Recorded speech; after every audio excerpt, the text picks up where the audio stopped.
right, so this is the third video studio computer build series of videos on how to build the ultimate PC for video production. Okay, and so we've made some more progress, and I hate to do this because if you watch the last video, I kind of went through all the components.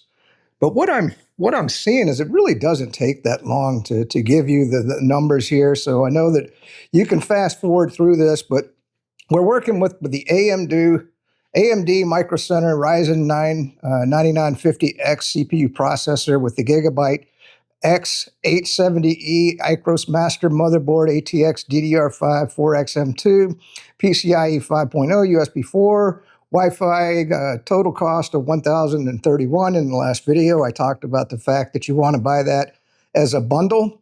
So if you're ever going to get a motherboard, if you're not going to take a CPU from a previous build, you're going to want to buy those two together.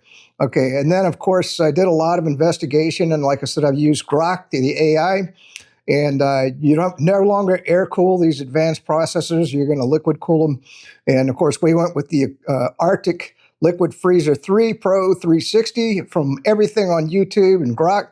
This is probably the best CPU cooler on the market.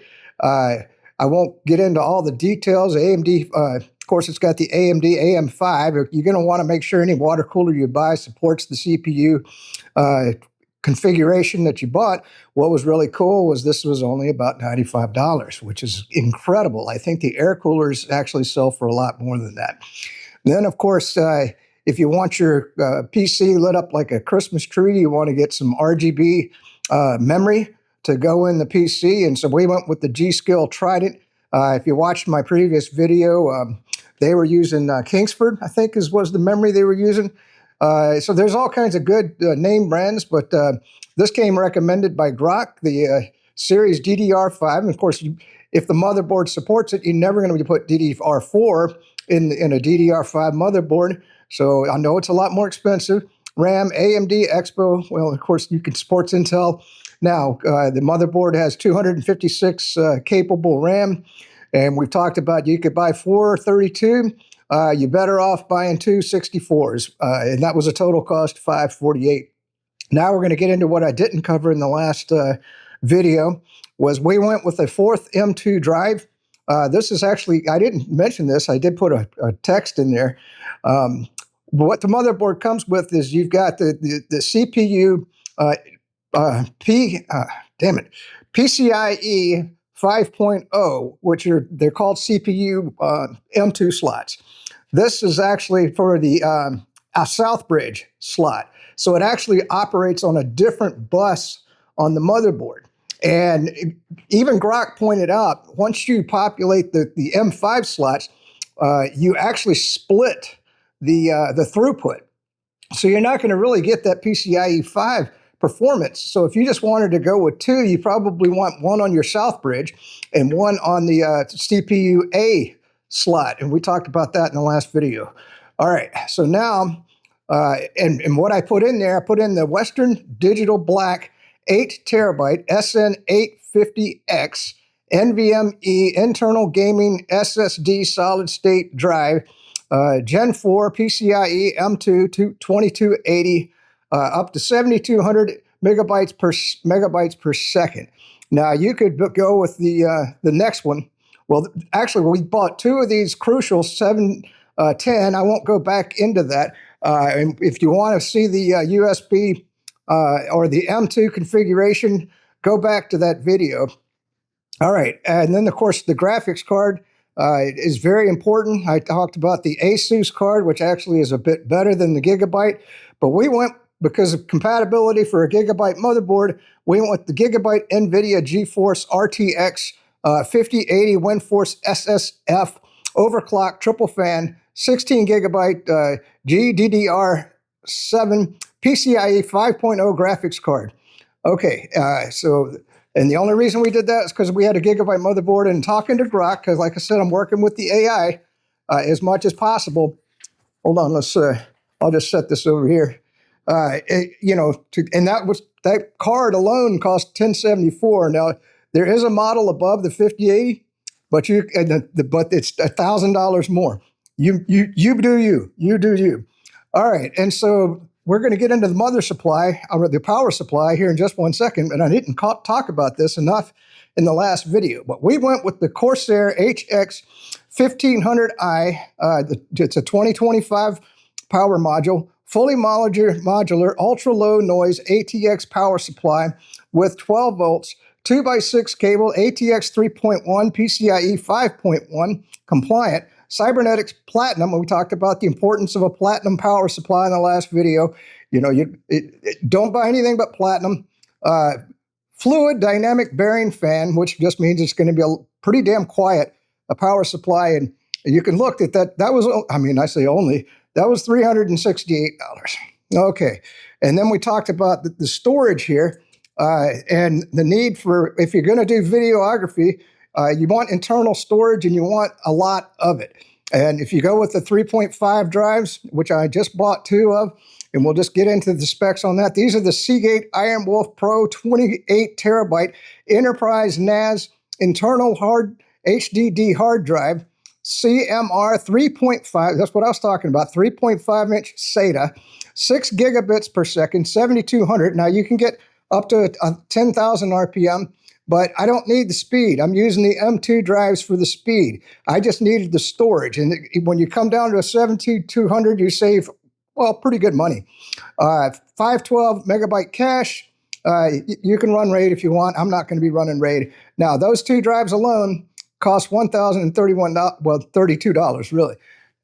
But, I mean, you got 28 terabytes here, 28 terabytes there. You do the math. That's a hell of a lot of storage. All right, and then the most important thing that I talked about in the last video, and we're going to show you this here in just one second, we went with the NZT H9 Flow RGB Plus 2025 large dual chamber ATX mid-tower airflow PC case, which includes, and by the way, you want to buy the case with the fans installed. That way you don't have to do it, and it doesn't cost that much extra.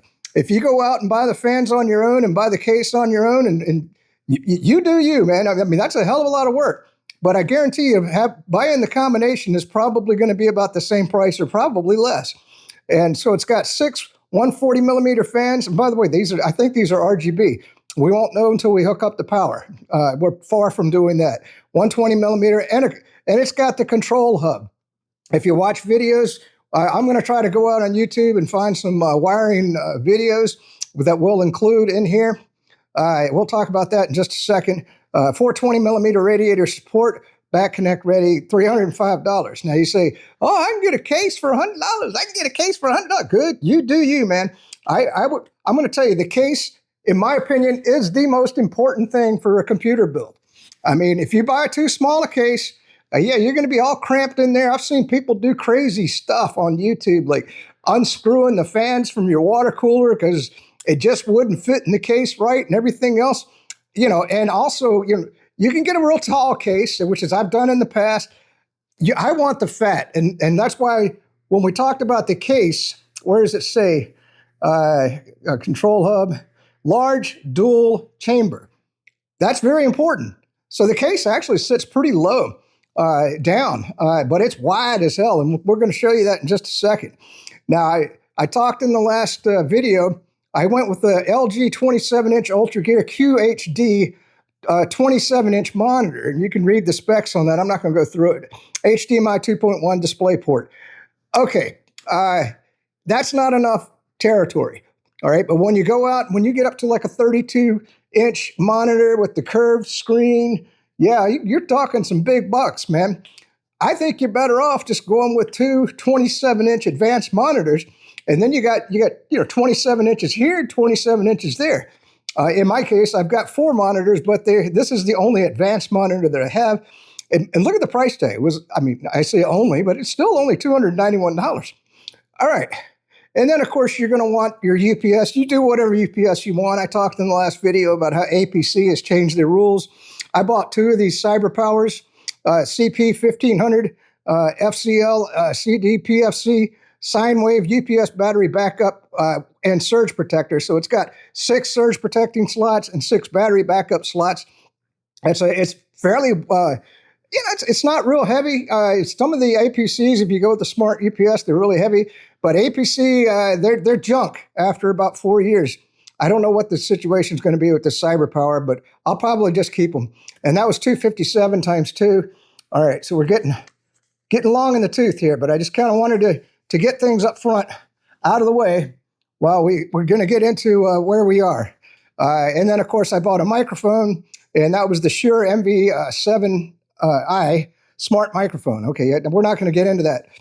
But one of the things that the microphone comes with, and I don't think I talked about this enough in the last video, is it comes with a USB connector, or the webcam came. So I on the previous computer build, I didn't have enough USB ports. And so you can buy this, and I'm just wanting to read this to you because I didn't put this in the last video. This is the USB to USB-C cable adapter 2-pack, USB-C female to USB-A male adapter, 10 gigabytes data transfer, 60 watt fast charging Type-C, 3.2 converter compatible with laptops, PCs, flash drives. So that gives you the ability to plug a USB cable into a USB 3.1, 3.2, 3.0, whatever port you want to plug it into. And then, of course, we went with the Insta360 link tripod bundle for my webcam. Like I said, they're going to be coming out with a new webcam in January, so you might want to wait on that.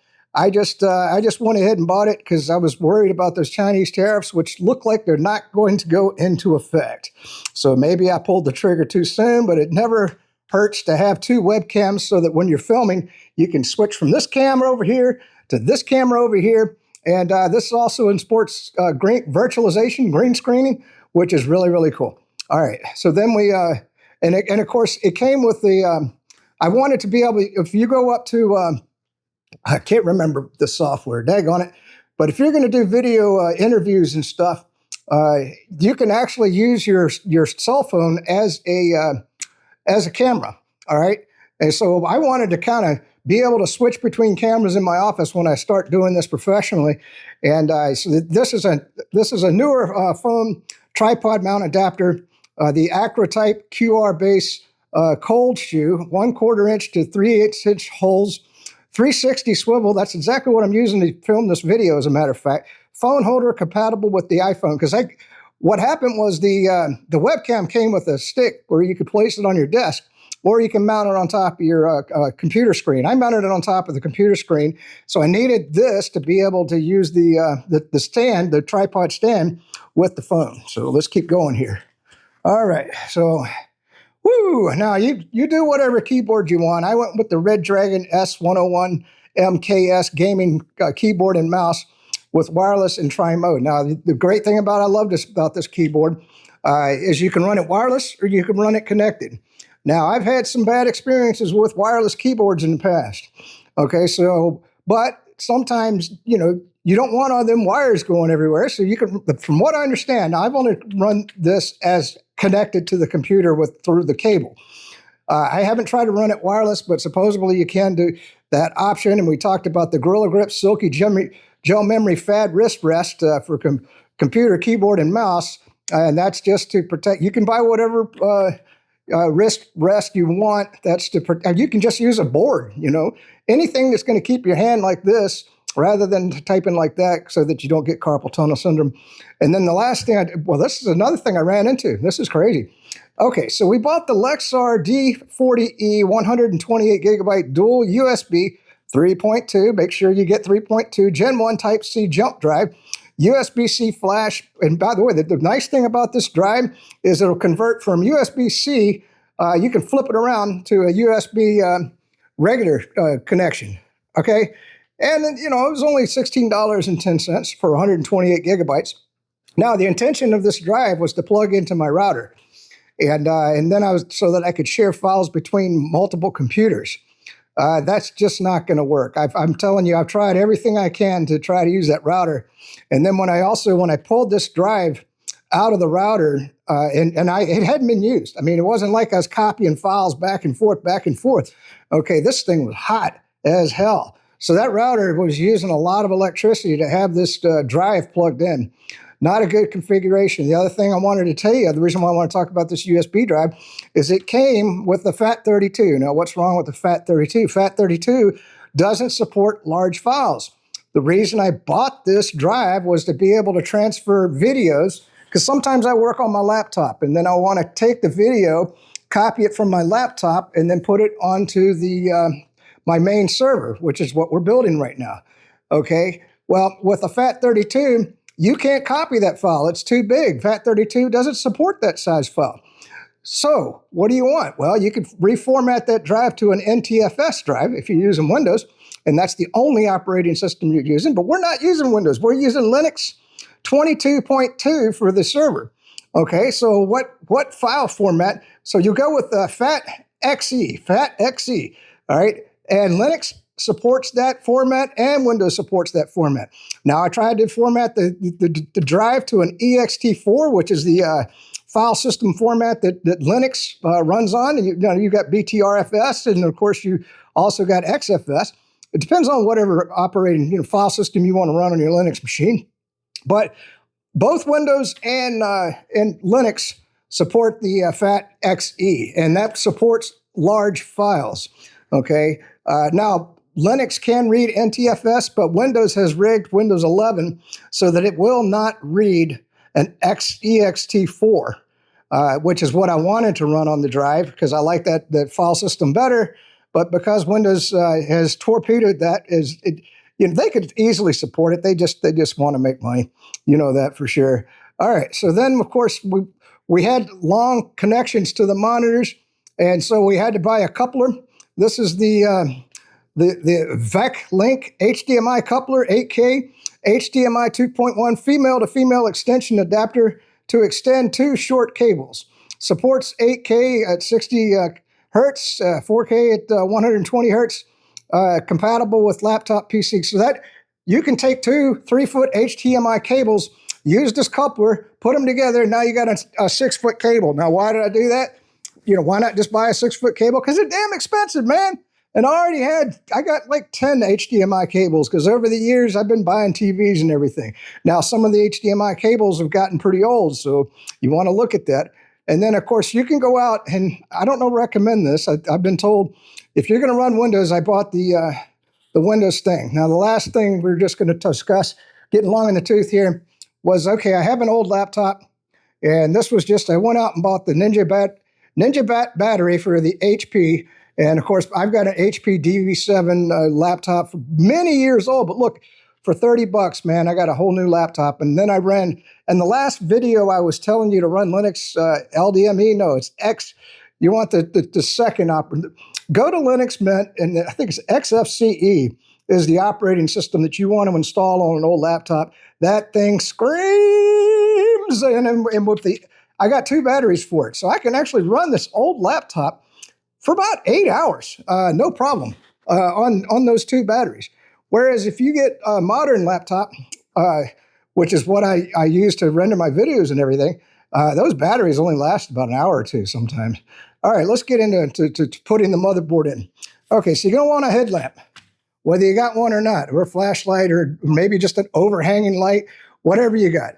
Now, this is called a magnetizer, okay? And if you don't have a little tool set for your computer, okay, you can just run this through right here in this magnetizer, and you can magnetize this screwdriver.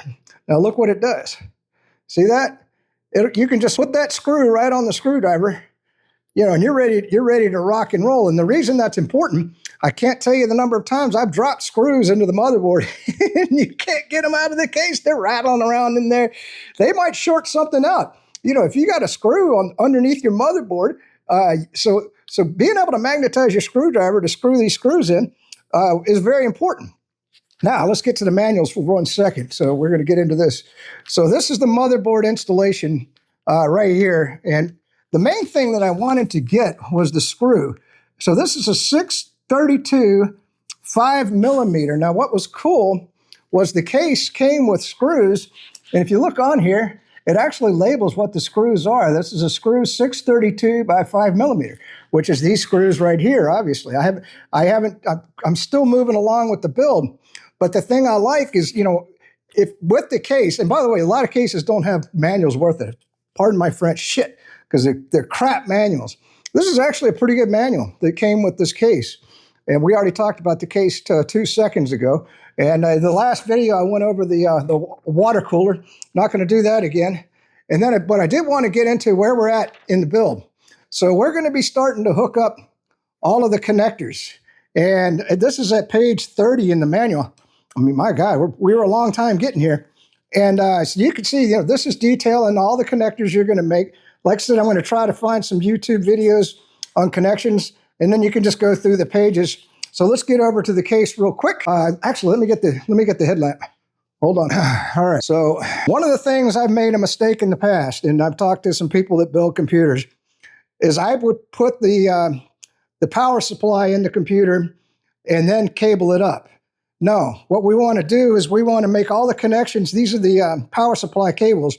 We're going to connect these up to the motherboard first, okay? And then we'll bring them. Hopefully you can hook the cables to the power supply and then put the power supply in the case and screw it in. Same with the hard drives. You notice I'm not putting the hard drive, but the nice thing about this case that I loved, and by the way, best case ever, this NZT. The thing that I loved about this case was you could see we just took the hard drive bay right over here and just took it right out. So now we got all of the space to do our cabling and our cable management. And then, of course, I put the cooler in because look at the room I had on the case. And by the way, I think I got it oriented right. I think this strap means that this cooler is supposed to go in this configuration, which would make sense because look at this. That's going to come right in on this side on the cooler. Okay, now underneath these are my heat sinks. You know, we talked about that we've got 4 M2s. You know, one here, that's crucial for 4 terabyte. The Western Digital, the Samsung, and then, of course, another crucial. All right, so we got plenty of room to work, but I wanted to get into installing the motherboard real quick. So like I told you, I used that magnetized screwdriver, and if you can see it, there's a screw there, screw there, screw there, screw there, screw there, screw there, screw there. So there's a lot of screws you got to get in to the case. All right, and so, you know, my hands aren't the steadiest in the world, so being able to magnetize that screwdriver really made it easy for me to get those screws in, and I wanted to talk about getting the motherboard into the case real quick. So of course, you're going super slow. You're just kind of setting that case down in there, and then I was trying. And by the way, the great thing about this case is it comes with the risers installed. If you've done other computer builds, the risers, you have to screw the risers in, okay, and then screw in the motherboard. This one just came with the risers, so I didn't even have to do that. Now, what happened was I couldn't get these holes lined up for the screws real well. And so I was kind of being gentle and maneuvering that motherboard, and all of a sudden, bam, it kind of snapped into place. And I was like, God dang, that's awesome, man. Because with motherboards in the past, with the risers and everything, it's hard to get them sliding around. This thing, it actually, I don't even know how it works, but it just kind of dropped right in on top of the screws, which was freaking awesome. And so I didn't have to line up these holes to put these screws in at all. So you can see we're moving along. Let's look at the front. I haven't even looked at the ports on the front of there. Look at that. The blue means, I believe that's USB 3.2. The red's 3.2. I think those are 3.0 or 3.1. And I was looking, well, we'll get into all these connections when we get to that point. But that's what it looks like right there. Oh, sorry, I hope I had the camera in the right place. And then, of course, this is going to go on the water cooler. All right, so we're moving right along. One last thing, and I don't know why it wasn't in my notes. This is the Rogue Herculex. This is going to support the motherboard. It's an extra. It was like $30, and it's pretty cool. I had to play. I've already played with it. And you can see it's RGB, so, we got RGB. I think these are RGB fans here. We got RGB memory. The cooler is RGB here. And then, of course, the motherboard supporter right there is going to be RGB. So this thing's going to really look cool. And by the way, I haven't showed you the top of the case. you got glass here and you got glass on the side.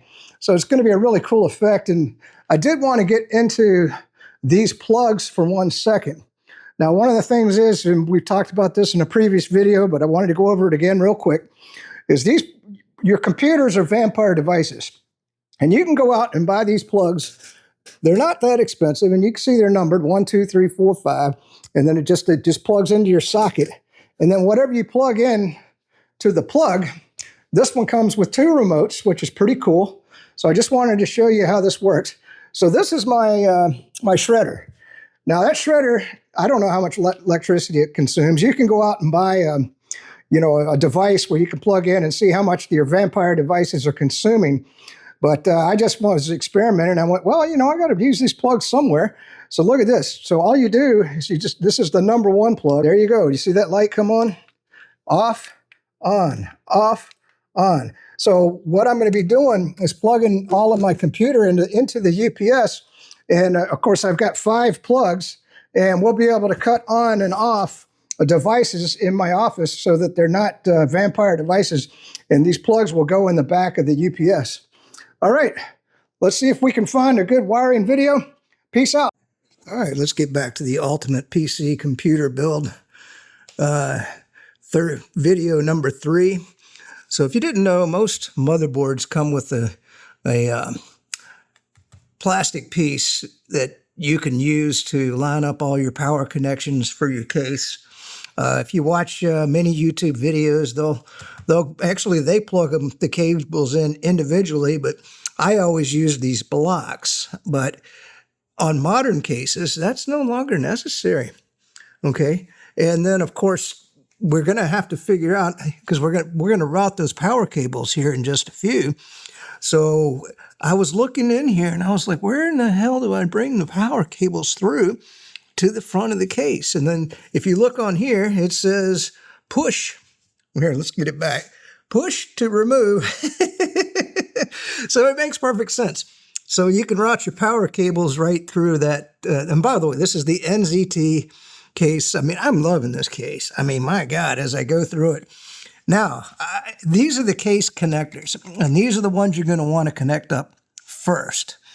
Okay, now, maybe it wasn't intended to come through the bottom of the case right here, but I want to leave as much room as I can for my power cables, and also where the ports are on the motherboard. So let's get into the pages of the manual real quick, and I'll kind of show you what we're doing here. And so I'm just going through it 1 page at a time. And so this is the F audio front panel header. Now, look at where it's located. See, the front of the case is, or the back ports are on the left-hand side. And so that little connector is kind of like off in the lower left corner. Well, look at here. So that's why I routed that cable right through the left side of the case there. All right, so this is your USB cable. Well, let me flip back in the video 1 second. Hold on. All right, so this is absolutely the first connection that you're going to make to your motherboard, and this is your power up, your hard disk drive activity, reset switch, chassis, speaker, power switch, power LED. And what's nice with these modern cases, you can see I didn't have to use that little adapter. This actually says F panel on it. And the pinout, the way it is, it'll only fit on one way. So you really can't put it on the wrong way. And this is just the USB-C adapter header. And you can look at that. There's no other connector on the motherboard that looks anything like that. So I'm going to tell you, you can't screw this one up. Okay, the main thing is, the hard part, the time-consuming part, is to figure out where these ports are on the motherboard and then route the cables accordingly. Obviously, I want to come out from the left side for this cable. For this cable here, I came out from the right side underneath the motherboard. For this cable here, I could have come out on the right side, but I just wanted it to kind of loop around and use up some of that cable. And then, of course, for this cable, that's the audio cable. Well, not the audio. What is this cable? Hold on. I think we were just talking about it. No, not the audio cable.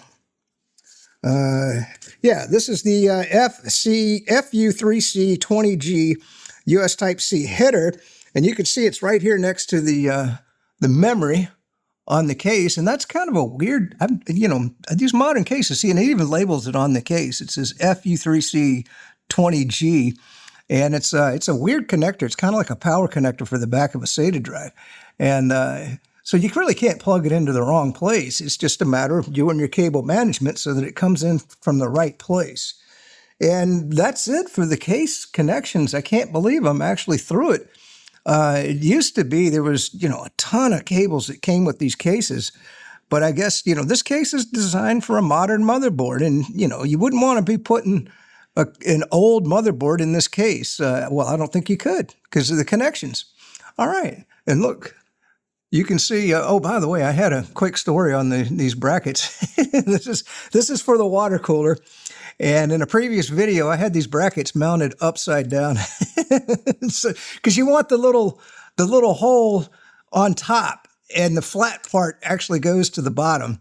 I tell you what, it's not intuitive sometimes, but it was, obviously a quick fix. And like you saw in the video, the previous video, these are nice and loose so that when I attach the water cooler, which is right here, we're going to be good to go. All right, so I found an excellent video on the graphics card, and we'll probably put that in the next video.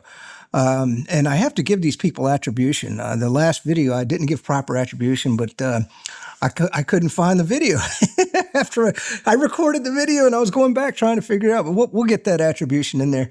Let's start making the power connections, and we'll show you what that's going to look like probably in the next video. All right. All right, let's get back to the ultimate video studio PC build. And boy, I tell you, let me just give you a few things that you're going to have to think about.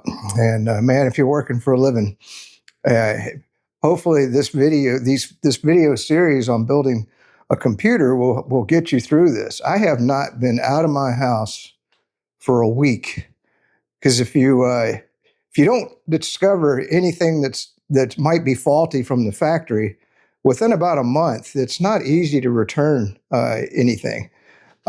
They usually give you about 30 days. And so it's important that I get this computer built and then powered up, which we'll do a video on that, to make sure that everything is working. And so I'm like whipping myself, but it's taken forever because I'm dumber than a bag of stones. And so I wanted to get into a couple of things. Okay, so this is actually a label printer. You might want to buy one of these. It's great for labeling your cables. Once I wire that computer up in the office, and I wanted to show you my rechargeable battery collection because I've used my headlamp so much. I'm constantly recharging batteries. I don't know about you, but I have batteries in everything. Here's another thing I ran into was I was trying to figure out, and luckily the manual, it was good about this. See, these screws are 632 by 5 millimeter, and in the manual, it actually tells you which screws to use where in the build. Now, one of the things, the thing I don't like is I wish they had the resealable bags. So what I'll do is I'll print a label for future builds, because I'm actually have to go back and rebuild a previous computer. And so I'll put the size of the screw on, here's a resealable bag, and that way I have that information. If you look over here, this is kind of my screw pile from previous builds. These are SATA cables back here. And then, of course, I showed you the screwdriver and how to magnetize it. I'm going to tell you, man, having a magnetized screwdriver was real important. So let's get into a couple of what could possibly be a huge mistake. And this is going to, I haven't made but one huge mistake so far, but this one's going to cost me some time. Now, once I got down through all the cabling and everything hooked up to the PC, which I'm going to show you here in just one second, I noticed that I had these. I'm pretty sure these are heat sinks for the M2 drives. Now, the motherboard has a heat sink underneath the M2 drive, which I told you in a previous video. I pulled one of those up by accident, trying to get the plastic off. I'm betting, I'm going to talk to, and by the way, using AI, if I hadn't had Grok, I'd be lost on some of this stuff on this computer build.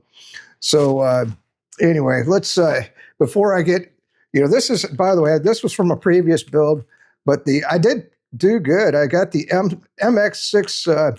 This is for the CPU, and that's what you want. And we're going to make an X on that CPU. I haven't mounted that yet. And then I did talk about this maybe in this video or a previous video, but I wanted to show these to you because see how they're metal? Can you hear that? I hope you can hear that. A regular USB drive is just a plastic piece of crap, and that's why I went with these Lexars. But what I didn't understand is these are modern. See, it flips around. You can flip it around to USB-A or USB-C, so that way I can plug it in. You can plug it into a phone and just use it that way if you wanted to. And I like the metal because this metal will hold up. Plastic drive, you hit it with your leg, plugged into a laptop, because a lot of times, that's why it's a laptop. I put it in my lap. You can break those plastic USB drives.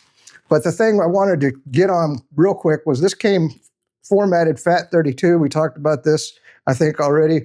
You want to reformat it to EXFAT. That way you can load, because these are what I'm going to use to transport videos from the laptop to the main server. Okay, so a lot of times if I catch a good YouTube video, like we've got one coming up in the next video about installing the graphics card, and it was outstanding. And I'm going to put that video in my next video, and of course I'll give the creator of that video attribution in the description. So hopefully I won't get copyrighted or sued for using somebody else's video. All right, so let's keep going. So this is the magnetizer. We talked about that in the previous video. Now, I had a couple of cables, and we're going to get into this. Is actually a noise sensor, and but there's nothing. There's no picture of this in the manual. Now it does tell you that there's a 2-pin connection on the motherboard, and you're like, well, I don't know what this is for, and do I really care about having a noise sensor in the case? And I really don't. So I'm probably just going to leave this out. But what I had to do was, see, if you type in, let's get that on the video. If you type in, whoops, it's upside down. If you type in that number right there into Grok and say, what is this cable for? That's how I found out what this cable was for.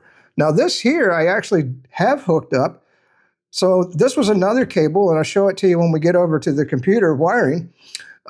This was a thermal cable, and there was 2 of these, but I had no idea what it was, and there was no picture in the manual of it. And I'm like, so what I had to do, once again, I've typed in this part number, and when you ask Grok, you got to ask the question properly. Given this part number and this motherboard, what is it for? And and where does it go on the motherboard? And so Grok actually answered that question extremely well. That's how I figured out what it was. I guarantee I could have asked 100 people. They wouldn't have known what that cable was. Here's the next thing I ran into. The DDR wind blade. What the hell is a DDR wind blade? But I mean, DDR indicates it has something to do with memory. The included DDR wind blade is specifically designed for memory cooling.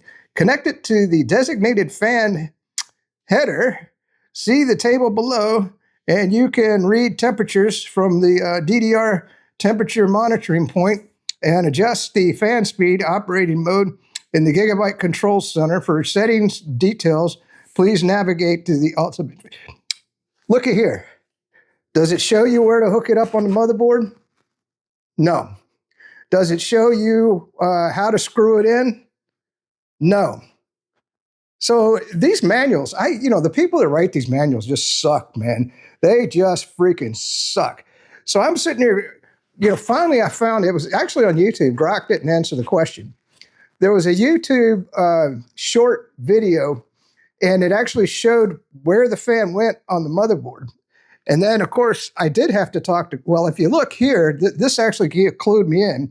It's going to connect up to the SysFan 4, the Fan 5 pump, or the Fan 6 pump. And if you look at the diagram of the motherboard, that's, there's 3 different places that you could hook up the connection.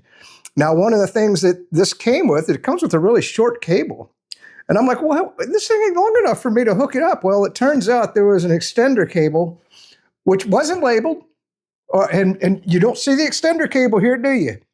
Nope. Nothing in the manual about the extender cable, but you can plug this in to this short little cable into the extender cable, and that gives you the length to go anywhere you want in the case. This is all the stuff I keep running into, man. So, good God. Let's get over to the computer. But I wanted to show you all this first. I may have to rip off those heat sinks off of the M2 drives. This is going to be a question I'm going to ask Brock. These just could be extras for like if, you know, if later on, because I bet those M2 drives, once you run them for a while, you know, they probably melt these heat sinks into, you know, whatever. And you may want to replace these down the road if you're going to like put a new M2 drive in, because those M2 drives only last about 5 years. So maybe these are extras. I don't know yet. We're going to have to find out. And that's a question I got to ask Brock. Nothing in the manual. Nothing in the manual. Let's go to the M2 page. All right. See, I got this all set up for you. So here's the M2 page. And let's see.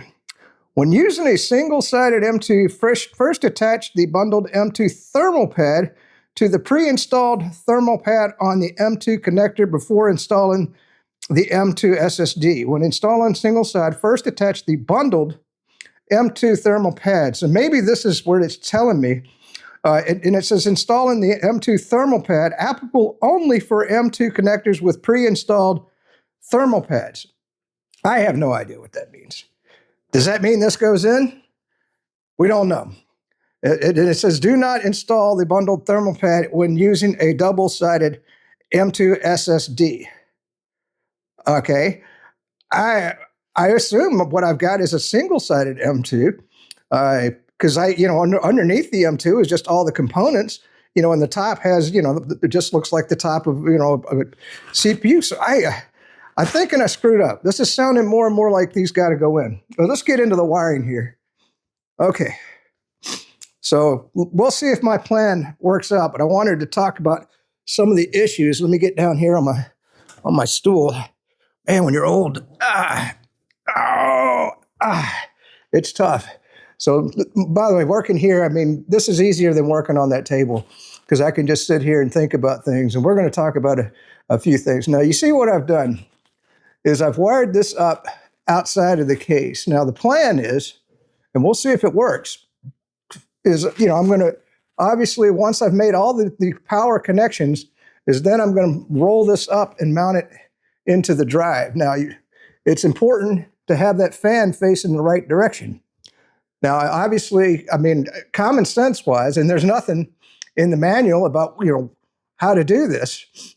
I'm assuming, okay, that the fan has to face out, you know, because that thing's going to lay in vertically, because I wouldn't think you would want it blowing into the back of the motherboard.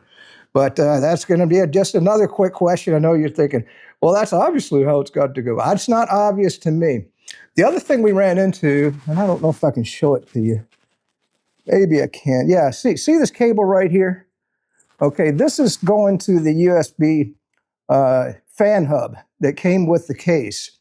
All right, now, I don't know why they mounted it this way, because once I put the hard drives in, by the way, I made the connections on these hard drives ahead of time, and they went in perfectly. Now, when I say I made the power connections, but I didn't make the SATA connections until after the hard drives were in, because it was too difficult, all 4 cables.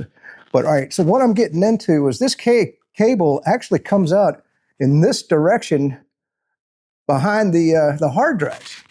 So luckily, I had already pulled that cable out. And otherwise, once I put the hard drives in, what would you do? What would you do? I mean, you know, let's get over in here. Look, I got to get the light on it. I mean, are you going to get down behind there? So I don't know why they didn't mount this like vertically, or maybe had this facing out in, well, probably vertically would have been best. But I guess because they're managing the routing to the fans, if you look there, there's the routing cables to the fan. All right. So maybe that's why they did it that way. I did want to just talk about that. Is there anything else here? All right, so the last thing I haven't done yet is I haven't put the power cables into the graphics card yet, because I like I said, that's going to be in the next video. So we're gonna work on that. So I'm going to make those power connections first before, and then just route the cable through. Now, I'm not going to mount the graphics board, and I'll give you my plan, and we'll see if it's going to work. Oh, God, I'm getting up again. All right. So here's an actual picture of the USB hub. So you can see, they've got the cable coming out on this side. So I don't know, maybe that's just the only way that they can mount it into the case. But like I said, I had to route this cable back this way to be able to plug it in up top into the power module. And we went over the case connections. They were relatively easy. I'm a bit concerned about the front panel connector, because that's a weird looking front panel connector. We talked about that earlier in the video. All right, so let's get into the wiring just 1 minute. So I wanted to show these. See, there's two little pins underneath the main connector here. Let me get the phone off to the side so I can get the light on it. Okay, these are the thermal connectors, and look at these wires. They just kind of run down. I mean, they're nice and long, and you're saying, well, what will you do with those? And so I asked Grok what we're going to do with those. And so you can route them wherever you want in the case. And so Grok was recommending you put one in the back, because this is a 2-chamber case. So we're going to put one in the back to monitor the heat on the hard drives, which I don't think is going to need monitoring, but you never know. And then the other one I'm going to kind of hang over top of the main concern I have is these M2 drives, because like I said, those heat sinks. So I'm going to kind of hang it right in here, so that hopefully you can see that, so that we can kind of get the heat off of the CPU and the heat off of the M2 drives.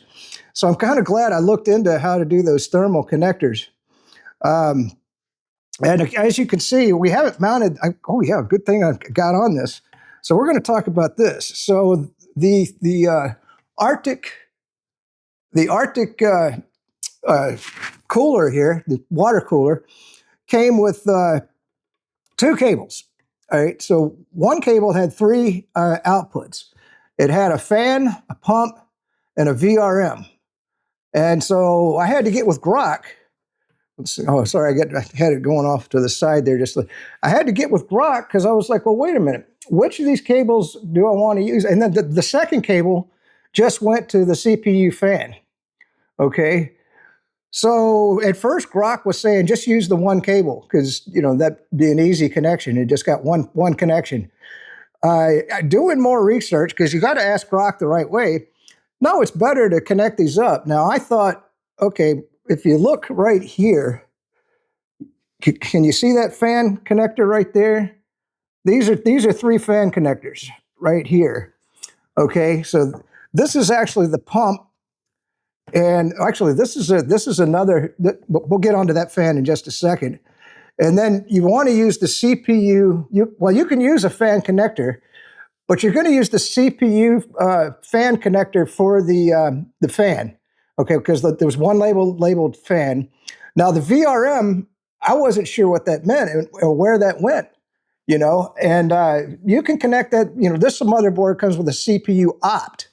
Okay, so you can connect it there, or you can connect it to a fan connector. So I could have connected it right down there. Okay, but I think I hooked it up to the CPU opt.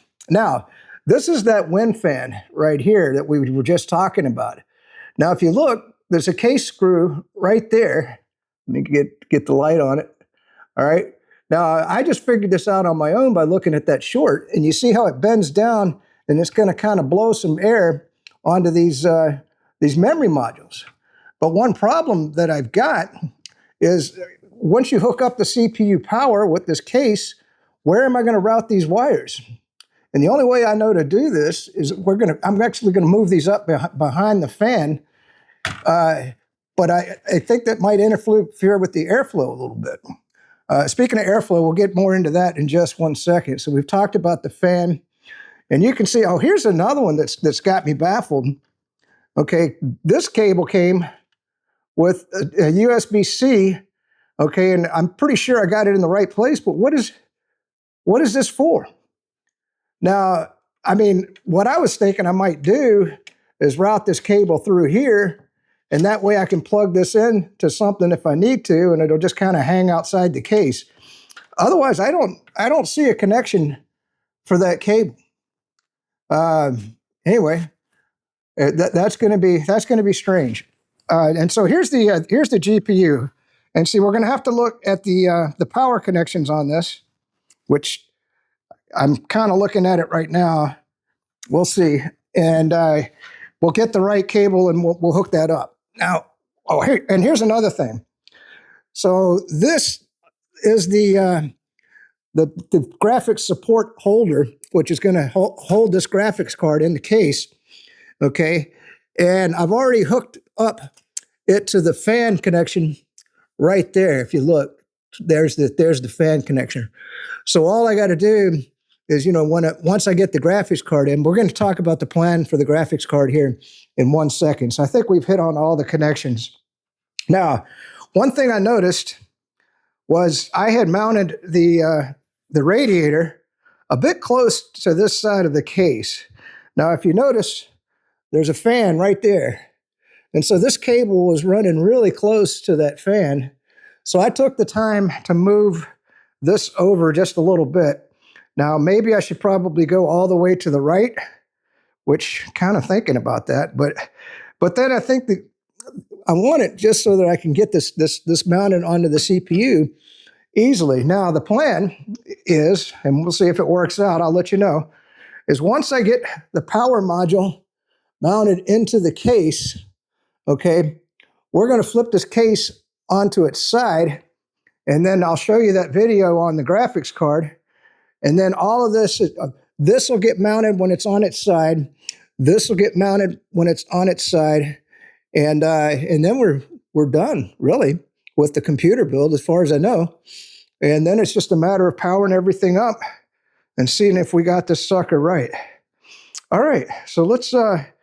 Boy, I tell you, I've been working at this because there were so many questions. There were so many questions that we had to answer. I mean, look, I just wanted to hit these brackets for 1 second again.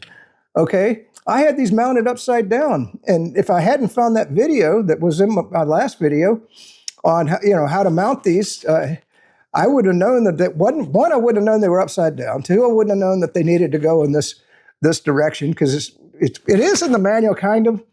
But it was hard to figure out. So, once we mount the CPU, this will all get tightened up.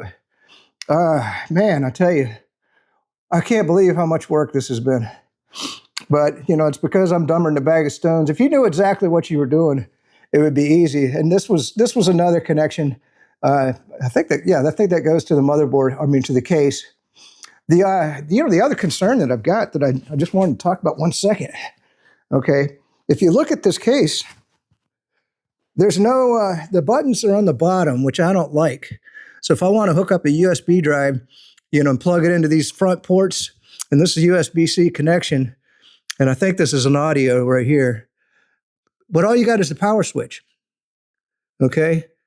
You notice there's no reset button.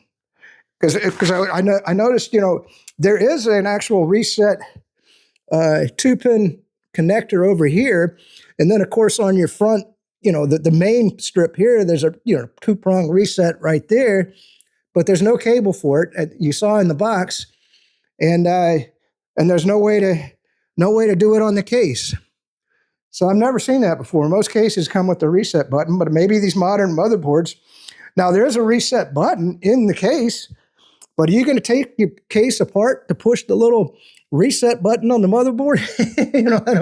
I don't think so, but it's there if you need it. I guess I would just be powering the thing off, which can corrupt the operating system sometimes. All right, this might be the 4th video, and then of course we'll tack onto this when we get the final thing. Find out if we need those thermal pads.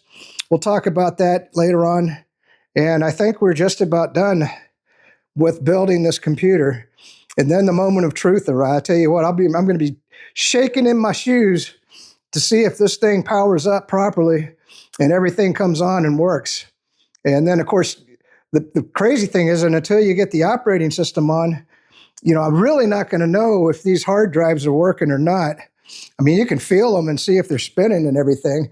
That'll be one indication. But how are you going to know how are you going to know if these 4 M2 drives are working or not until you load up a disk management tool and see it? Well, in the BIOS, the BIOS will tell you if it sees those hard drives. So, you know, it's going to be a lot of work once we just power it on to make sure that everything is working properly. Now, the fans are easy. They're either spinning or they're not, or they're lit up or they're not. So, you know, you don't know if and then, of course, is it your connections or whatever. Tell you what, when you get into a computer build like this, it's not for the faint of heart. It's a huge, huge project. All right, let's make the video.